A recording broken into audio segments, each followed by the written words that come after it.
Oi, gente, bom dia. Nós somos o grupo 3 e nosso tema é a questão da luta indígena em tempo de pandemia, uma vez que as populações sofrem com queimadas e vírus diariamente. Eu sou a Bárbara. Eu sou a Beatriz. Eu sou a Gabriela.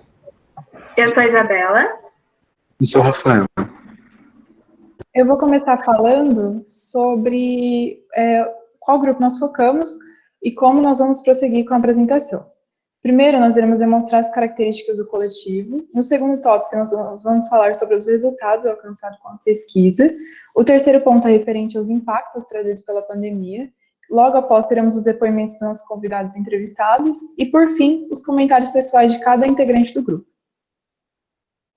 É importante introduzir com uma frase que demonstra o intuito da nossa pesquisa e por que escolhemos esse tema e esse grupo em específico. A frase "resistir para não morrer, vamos em frente" foi a que introduziu a exposição do Grupo Terena realizada na USP em 2019 e demonstra a força com que o grupo indígena, mais especificamente o grupo de etnia terena, possui para lutar constantemente pela sobrevivência e propagação de sua cultura. É por esse motivo, a força e resistência que esse grupo deixa transparecer tão facilmente, que escolhemos para que possamos dar visibilidade, mesmo que em pequena escala, a esse grupo tão grande, que merece ter seus direitos garantidos e que, mesmo passando por tantas barreiras, principalmente durante a pandemia, acolhem e ajudam outros grupos a sobreviverem. Além disso, 2 índios terenos nos receberam pela internet de braços abertos para perguntarmos e realizarmos nossa pesquisa, algo que precisamos retribuir de alguma forma. Primeiramente, iremos abordar as características. A etnia terena é originária do Chaco Paraguaio, uma região semiárida no Paraguai. Os contatos dos terenos com os europeus foram descritos desde o século XVI. Nesse período, os espanhóis estavam à procura de caminhos que os levassem até os Andes, e assim estabeleceram relações com os terenos, à época chamados de Guaná, na região do Chaco Paraguaio. Com a chegada dos brancos, a vida indígena sofreu diversas mudanças. Isso fez com que os terenos saíssem em busca de locais para que eles pudessem viver sem as consequências da colonização. Foi assim que esses índios chegaram no século XVIII ao atual território brasileiro, se instalando na região do Mato Grosso do Sul. O principal evento que os assolou foi a Guerra do Paraguai. Ela foi causada por uma disputa de fronteiras entre o Paraguai, o Brasil, a Argentina e o Uruguai. A guerra acabou envolvendo os Terena, que nela tiveram que participar para garantir seus territórios. Como consequência, eles tiveram morte de muitos indígenas. Depois da guerra, eles tiveram problema com seus territórios por conta dos conflitos em que eles foram envolvidos, e as fazendas destruíram as plantações indígenas. Nesse contexto, eles se viram obrigados a se submeter ao trabalho na fazenda, o que gerou uma situação de servidão dos indígenas. Mesmo assim, algumas poucas famílias dessas populações indígenas se mantiveram às margens das fazendas, ocupando pequenos núcleos familiares e irredutíveis à colonização. Foram essas ocupações, que foram regularizadas no início do século XX, que formaram as reservas indígenas de Cachoeirinha e Taunay. Mas foi somente entre 1927 e 1930 que os terenos chegaram ao estado de São Paulo e eles foram forçados pelo Serviço de Proteção ao Índio para ir para o estado, porque o Serviço de Proteção acreditava que os terenos poderiam instruir o grupo indígena Caigangue na produção agrícola. Em relação à língua, a língua materna do povo terena é a Aruac, e o nome Aruac vem de povos que habitavam principalmente as Guianas, na região próxima ao norte do Brasil. E no mapa ao lado, que não está muito grande, mas se alguém tiver interesse em analisar melhor, o link está no final dos slides, demonstra as regiões que a língua Aruac se propagou e podemos observar sua presença ali na região do Mato Grosso do Sul. Agora falando das configurações atuais do grupo Terena, eles vivem em um território descontínuo, fragmentado em pequenas ilhas cercadas por fazenda, o que é nítido, resultado dos acontecimentos históricos que eu acabei de abordar. Assim, a maioria vive no Mato Grosso do Sul, a região que é o foco da nossa pesquisa, e alguns vivem em São Paulo também. É preciso compreender, portanto, qual é a configuração dos Terena dentro do Mato Grosso do Sul. Aí vocês podem ver o mapa das regiões em laranja, em que o grupo Terena está presente dentro do estado do Mato Grosso do Sul. O estado possui uma das maiores populações indígenas do país, e o grupo Terena possui um forte contato com a população regional e uma presença no estado que se revela de forma explícita. Essa presença ela pode ser revelada tanto através de cortadores de cana, que trabalham nas fazendas, nas usinas, quanto das mulheres que vendem nas ruas de Campo Grande. E essa intensificação no dia a dia sul-mato-grossense favoreceu a atribuição aos terenos de estereótipos como aculturados ou índios urbanos. Essas declarações servem para mascarar e rebaixar a existência de um povo que, através de séculos, luta para manter viva sua cultura, e que mostram que sabe enfrentar situações adversas e lutar por seus direitos. Agora a Gabriela vai continuar falando das características características dessa etnia. Bom, como é possível analisar, desde a invasão das suas terras pelos colonizadores, esses povos não tiveram muitos direitos garantidos e precisaram lutar pela demarcação de suas terras. Hoje em dia, no total, são 568 terras indígenas, incluindo as declaradas, delimitadas, homologadas e regularizadas, a maioria delas na chamada Amazônia Legal. A Constituição de 88 reconhece os direitos originários dos povos indígenas. Entretanto, é recorrente tentativas de tomá-los como justificativas de interpretação jurídica, como o marco temporal, que tenta invalidar as populações que não estavam nas terras ou não lutaram judicialmente por elas na data da promulgação da Constituição. Portanto, apesar dos direitos garantidos na Carta Magna, a luta há de ser mantida por esses povos que nunca desistiram, desde 520 anos atrás.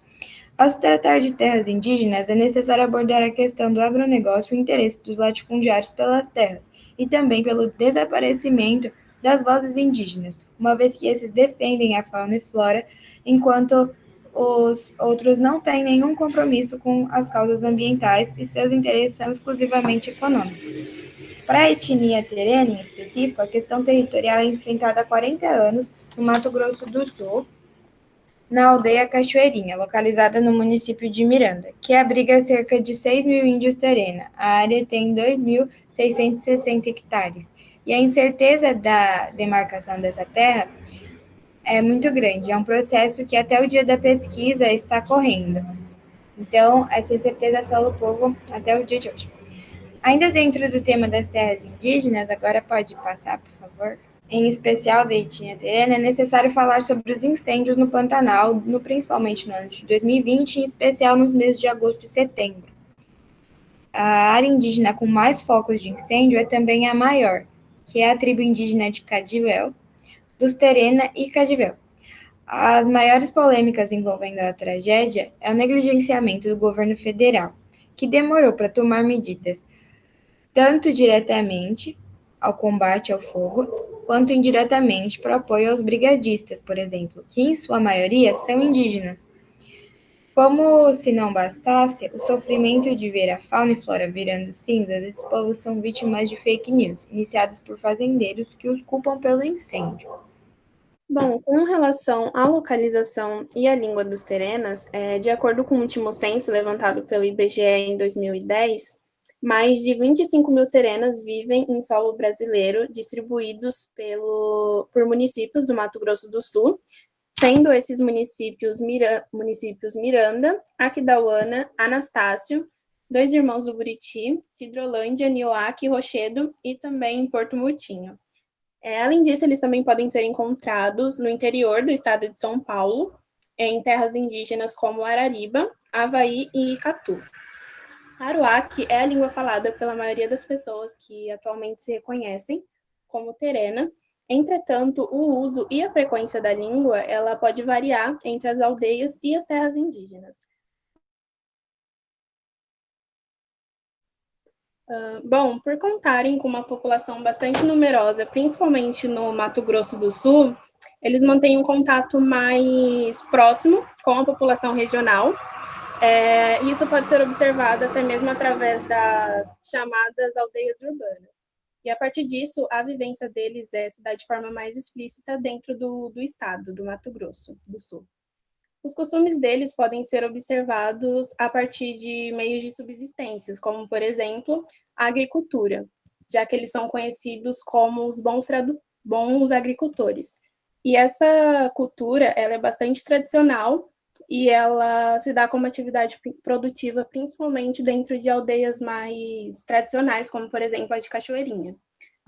A cultura dos terenas ela também pode ser demonstrada por meio do artesanato, em especial a partir da arte da cerâmica, que tem como principal característica padrões que seguem cores como o vermelho e também traços mais naturalistas e abstratos.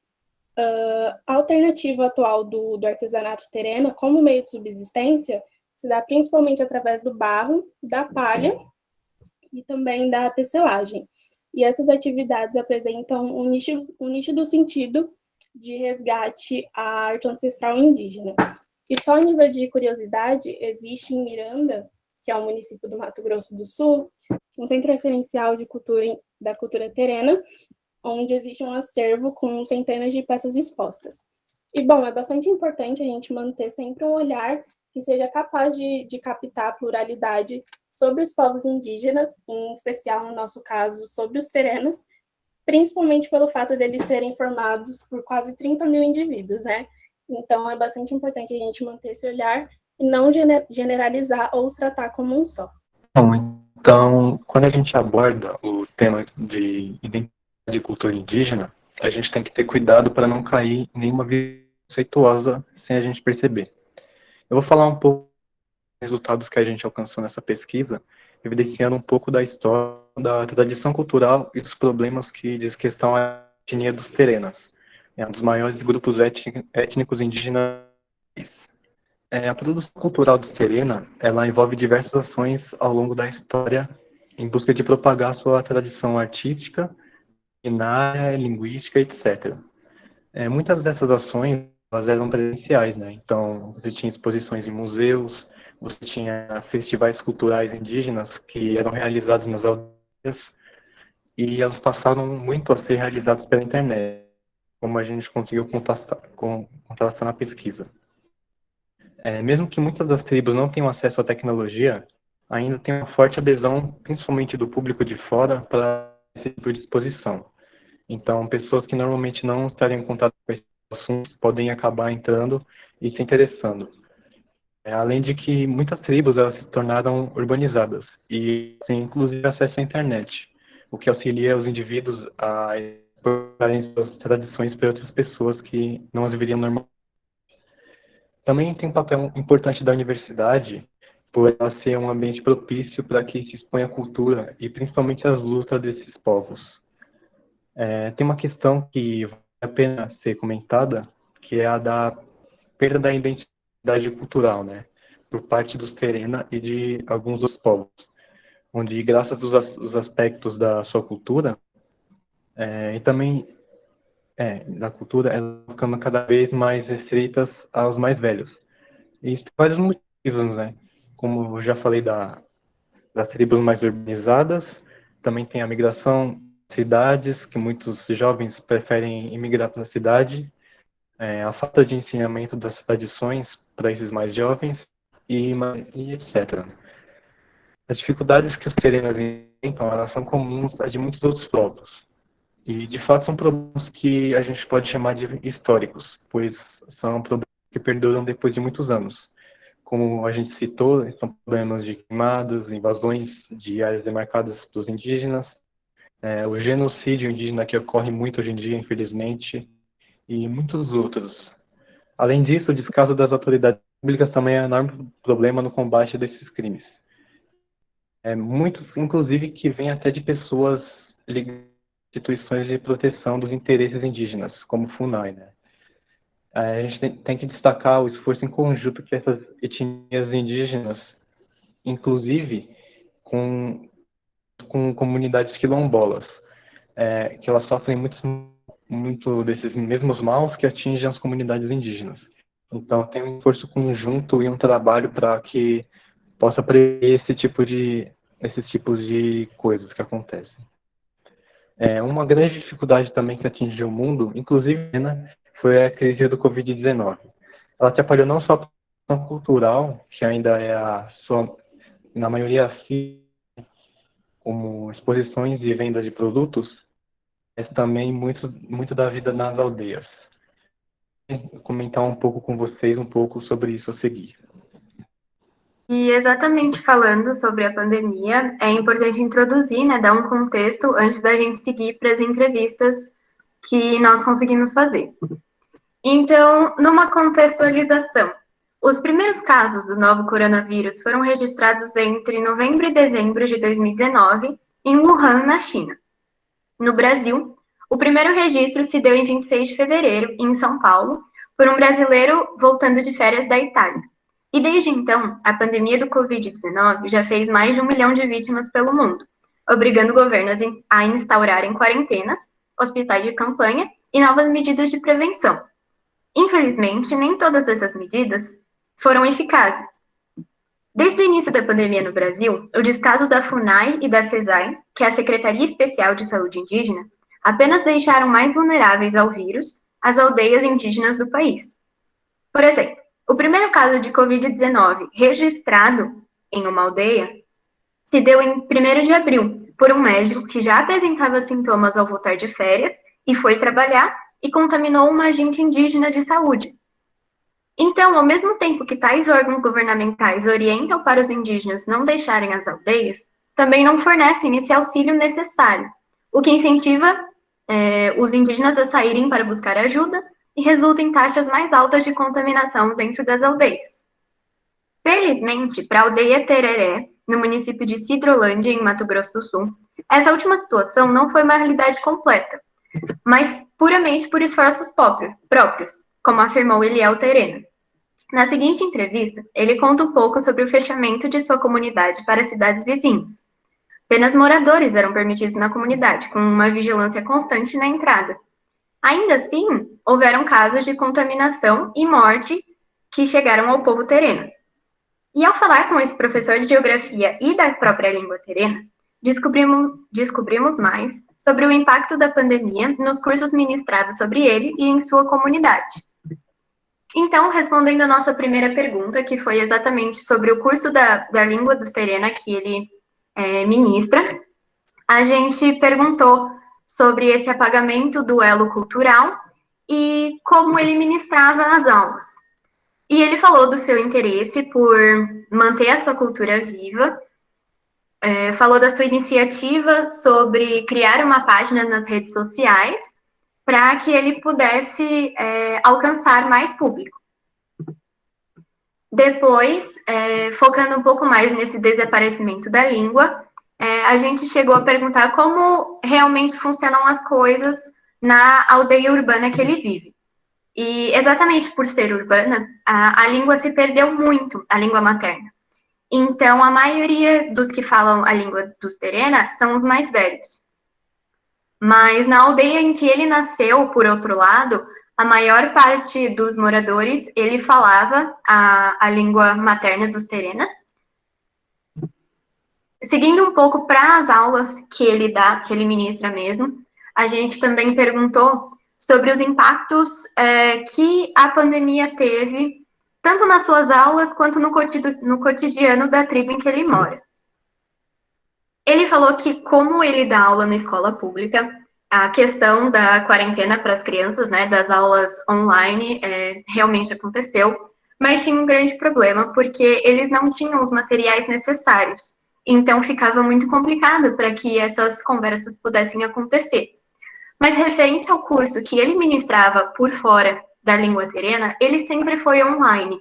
Então, ele acabou achando até um avanço na busca pela matrícula no curso, porque as pessoas em casa, elas teriam mais tempo para demonstrar mesmo esse interesse pelo curso.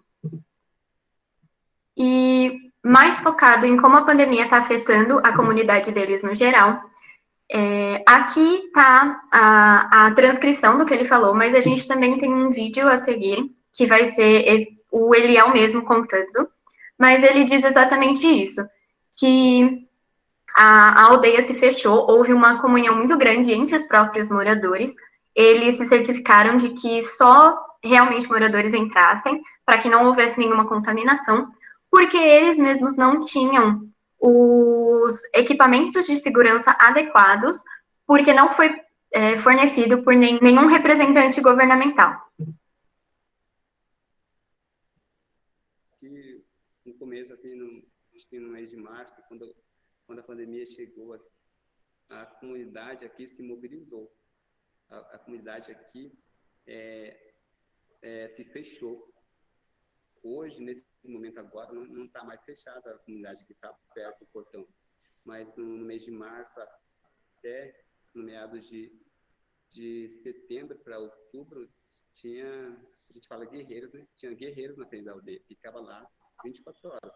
A gente se revezava e não podia entrar ninguém da cidade, só pessoas que moram aqui. E na frente ali a gente tinha equipamento do medidor da temperatura e do álcool em gel. A gente passava o álcool em gel na mão das pessoas para elas entrarem aqui na comunidade. Tinha que ser daqui também.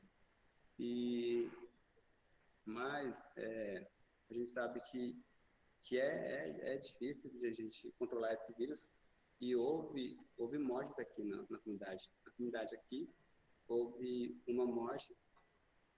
Na comunidade vizinha, houve, se eu não me engano, umas 7 mortes, assim, pela Covid.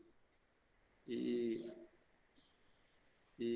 o que fez isso acontecer, para mim, foi um pouquinho da negligência do poder público, que não deu, assim, não deu equipamento para o trabalho aqui, para os enfermeiros. Por quê?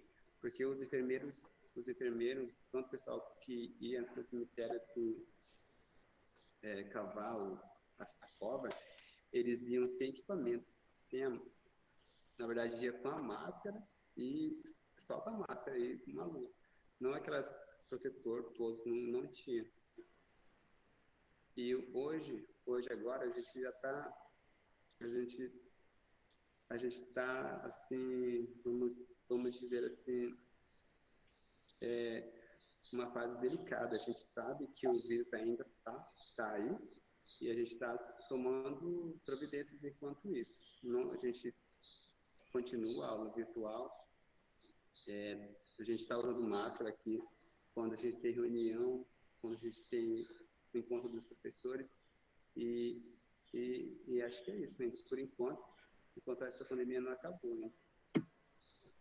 A gente também fez uma questão que a resposta dele foi muito interessante, porque em relação à didática da própria língua que ele ensina, o Eliel respondeu que ele, mesmo tendo um plano de ensino dado pela própria escola, né, que ele tem que seguir como se fosse uma escola formal, ele não utiliza muito, porque ele acredita muito no conceito de educação do Paulo Freire, em que ele tenta ensinar a realidade para o aluno. Então, frases do dia a dia, palavras que são mais usadas na língua, ele sempre tenta inserir isso num contexto que fique mais fácil para o aluno poder entender. Outro depoimento que a gente pegou foi do Yunini Terena, da aldeia Limão Verde, também no Mato Grosso do Sul. Ele é um arquiteto e mora em Goiânia atualmente.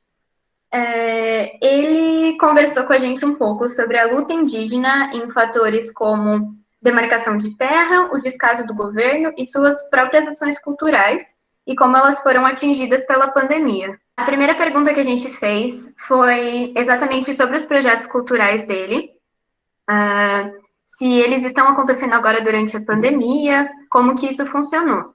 E ele falou sobre uma ação muito importante que ele fez com o Goiás Esporte Clube, para divulgar uma nova camiseta em homenagem aos povos, à etnia nativa da região. Mas ele, juntamente com a sua própria etnia, que é a Terena, eles estão envolvidos em diversos projetos culturais que, por hora, estão acontecendo de forma remota por conta da quarentena.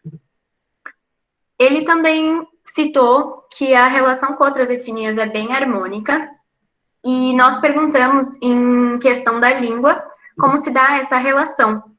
Porque, como ele disse, as etnias têm sua própria língua, seus costumes, sua arquitetura, sua organização diferente. Então, quando eles estão em uma reunião, por exemplo, o Yunini nos falou que eles precisam usar o português em certas ocasiões, porque umas etnias não entendem o idioma das outras, mas, no geral, as relações entre eles são bem harmônicas. Um fator muito importante que já foi dito no nosso trabalho, a gente perguntou para ele sobre a demarcação de terra e a pandemia e também em relação às queimadas, e ele falou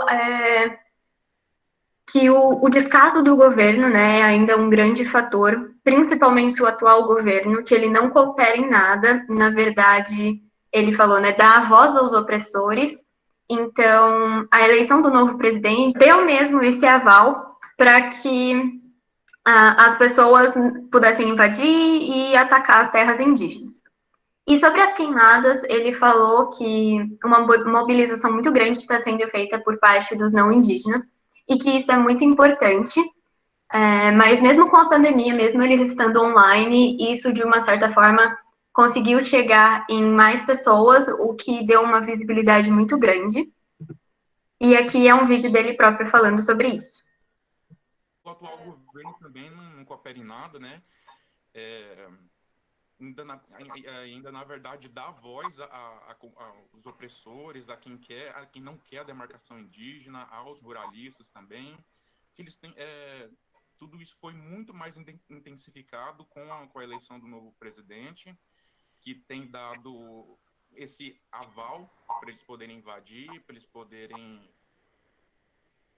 atacar terras indígenas.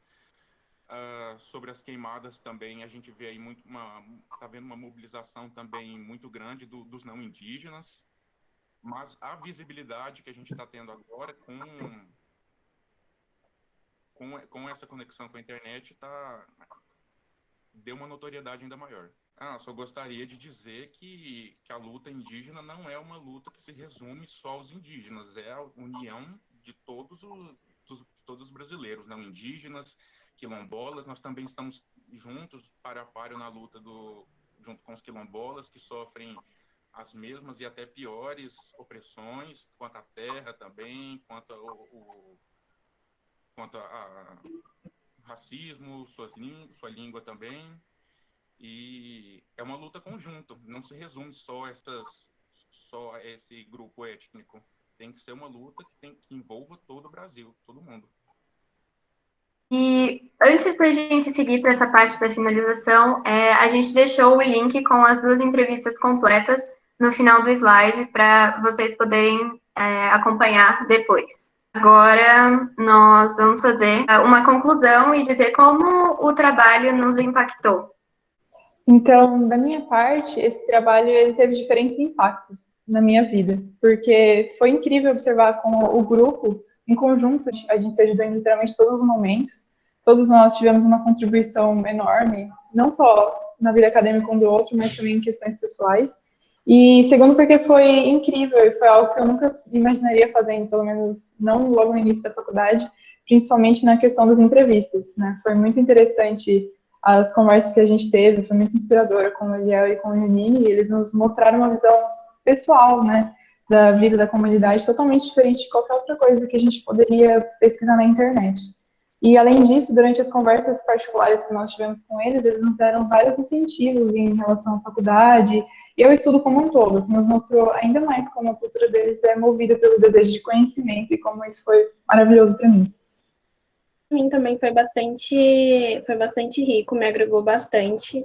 Enquanto eu estava fazendo as pesquisas, eu li uma frase que falava que quando a gente conhece um novo grupo, a gente conhece também uma nova cultura, na verdade, a gente acaba conhecendo também uma nova forma de organizar a vida, e isso ficou bastante explícito para mim durante todas as pesquisas, durante as nossas conversas também, com o Eliel e com o Yunini, enfim.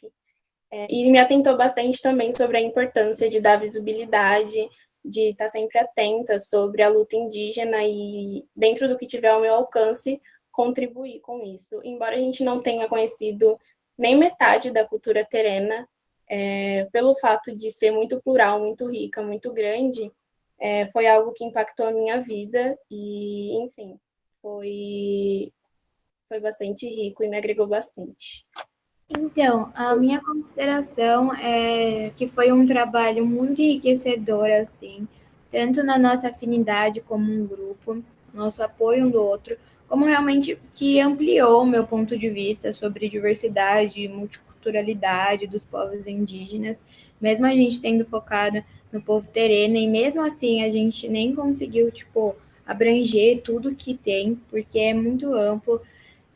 A gente conseguiu o contato de pessoas que, abriram os braços para a gente e foram muito acolhedores e explicaram com toda a paciência para a gente. Então, foi muito importante para o meu entendimento da forma de organização, de como eles lidam com o mundo.